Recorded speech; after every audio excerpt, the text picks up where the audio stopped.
नमस्कार दोस्तों। उम्मीद आप सब स्वस्थ होंगे। आज हम बात करेंगे गोल्ड और सिल्वर के ऊपर। आज कुछ नए डेटा रिलीज हुए हैं, तो जानते हैं वो क्या क्या है। तो अपन ओपन कर लेते हैं डेटा।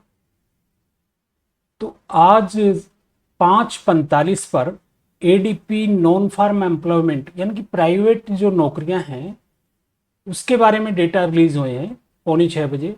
तो पिछली बार थे ये 1,88,000 लोगों को नौकरियां दी गई थी। अनुमान था कि 1,73,000 लोगों को नौकरियां दी जाएगी, लेकिन एक्चुअल जो डेटा सामने आए वो 1,52,000 लोगों को नौकरियां दी गई। तो इससे डॉलर इंडेक्स और बॉन्ड यील्ड्स में कमजोरी आई। ये कमजोर डेटा थे, इस कारण गोल्ड और सिल्वर में तेजी आई। इसके बाद डेटा आए हैं 7:15 बजे। ये ग्लोबल सर्विस पीएमआई यानी कि जो सर्विसेज परचेज की जाती हैं, तो वो पिछली बार 51.3 थे, एक्सपेक्टेड 54.8 थे, एक्चुअल 54.8 आए हैं। ये डेटा ठीक आए थे।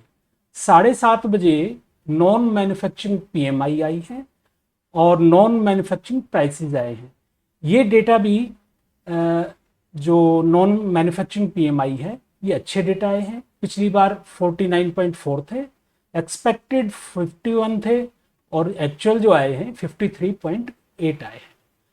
और प्राइसेस हैं वो वीक आए हैं। तो कुल मिलाकर आज के डेटा मिक्स सेंटिमेंट जता रहे हैं। इंपॉर्टेंट चीज ये है कि लेबर मार्केट जो इस 5:45 वाले डेटा थे, इसमें ये क्लियर है कि प्राइवेट जो नौकरियां हैं लोगों को कम दी जा रही हैं।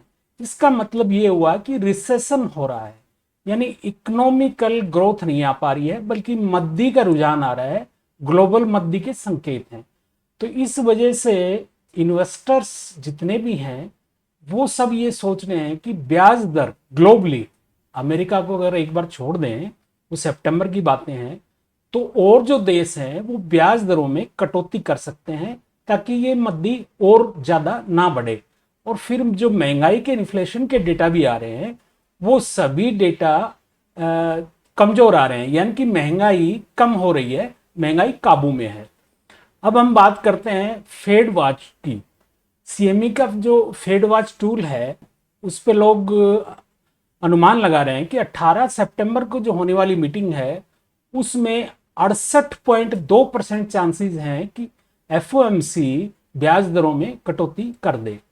ये 2 दिन पहले 54% था, ये 54 से बढ़कर 68% हुआ है। तो इसकी वजह से गोल्ड और सिल्वर में भी तेजी का कारण रहा है। अब हम चार्ट की बात करते हैं। तो गोल्ड, ये जो रेड लाइन आप देख रहे हैं, ये आपको मार्क करके मैं बताता हूं। ये जो रेड लाइन है, ये रेड लाइन है 50 एसएमए की, यानी कि 50 दिन की जो एवरेज है, मूविंग एवरेज है, उसकी लाइन है। तो गोल्ड पिछले 4 दिनों से इसके आसपास ट्रेड कर रहा है।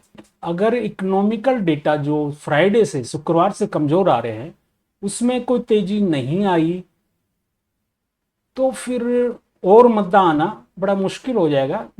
चांदी में अगर बात करें तो चांदी में लो लगा था कल का हमारा 29.38। आज का भी सिमिलर सा लगा है 29.39 का। अब इसमें जो आज के डेटा थे उसकी वजह से लगा लें, या फिर फ्राइडे से जितने भी डेटा आ रहे हैं, तो इसकी वजह से ज़्यादा मद्दी आ नहीं पाई है चांदी में। $30 के नीचे जरूर ये मूव कर रही है, लेकिन जो टारगेट इसके 28.5 और 27.25 के बनते हैं वो अभी आने में कुछ समय लग सकता है।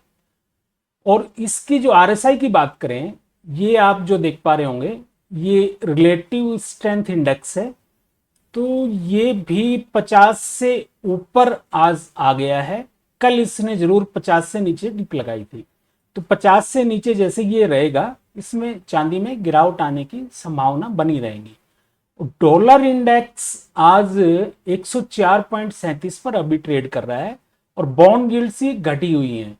ये 0.76% बॉन्ड यील्ड्स माइनस में चल रही हैं। तो कुल मिलाकर सारांश ये है कि शुक्रवार को फ्राइडे को एनएफपी के बड़े ही इंपॉर्टेंट डेटा आने वाले हैं, तो एनएफपी का अपने को इंतजार करना चाहिए। कोई भी पोजीशन लेने से पहले ये अपन बाइंग करें या सेलिंग करें।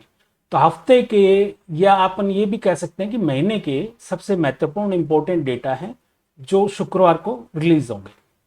तब तक के लिए नमस्कार।